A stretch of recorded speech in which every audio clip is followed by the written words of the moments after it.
चौथी शताब्दी ईस्वी में समुद्रगुप्त गुप्त साम्राज्य के बहादुर राजा गद्दी पर बैठे। अपनी सैन्य शक्ति के लिए जाने जाने वाले समुद्रगुप्त अपने साम्राज्य का विस्तार करना चाहते थे। उन्हें एक कुशल योद्धा और कलाओं के संरक्षक के रूप में याद किया जाता है। व्याघ्रराज टाइगर किंग एक शक्तिशाली राज्य पर राज्य करते थे जो संभवतः मध्य भारत में स्थित था। उनके राज्य ने समुद्रगुप्त की महत्वाकांक्षाओं के लिए एक बड़ी चुनौती पेश की। इस संघर्ष के बाहर व्याघ्रराज के शासनकाल के बारे में हम बहुत कम जानते हैं। युद्ध का सही स्थान और तारीख अभी भी अस्पष्ट है। इतिहासकारों का मानना है कि लड़ाई नर्मदा नदी के पास हुई होगी। यह क्षेत्र गुप्त साम्राज्य और व्याघ्रराज के राज्य के बीच की सीमा को चिह्नित करता था।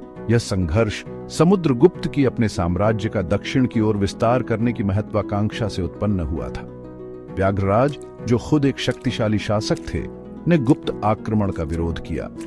दो दुर्जय सेनाओं के बीच एक भव्य संघर्ष का मंच तैयार था।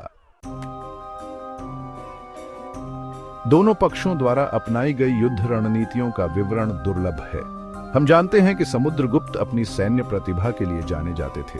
उन्होंने घुड़सवार सेना, पैदल सेना और हाथी इकाइयों के संयोजन का इस्तेमाल किया होगा। व्याघ्रराज ने संभवतः एक मजबूत सेना की कमान संभाली थी। उनका राज्य कुछ समय के लिए गुप्त आक्रमण का सामना करने के लिए अच्छी तरह से सुरक्षित रहा होगा। इस युद्ध में आमने सामने की भयंकर लड़ाई हुई होगी।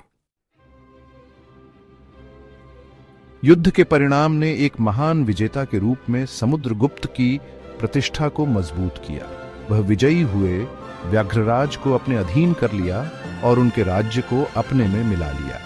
इस जीत ने गुप्त साम्राज्य का विस्तार किया, जिससे दक्षिण में उसका प्रभाव बढ़ा। यह युद्ध प्राचीन भारतीय इतिहास में एक महत्वपूर्ण मोड़ था। इसने गुप्त साम्राज्य को भारत में प्रमुख शक्ति के रूप में स्थापित किया। समुद्रगुप्त की जीत ने शांति और समृद्धि के स्वर्ण युग की शुरुआत की। इस युग में कला, साहित्य और विज्ञान का विकास हुआ।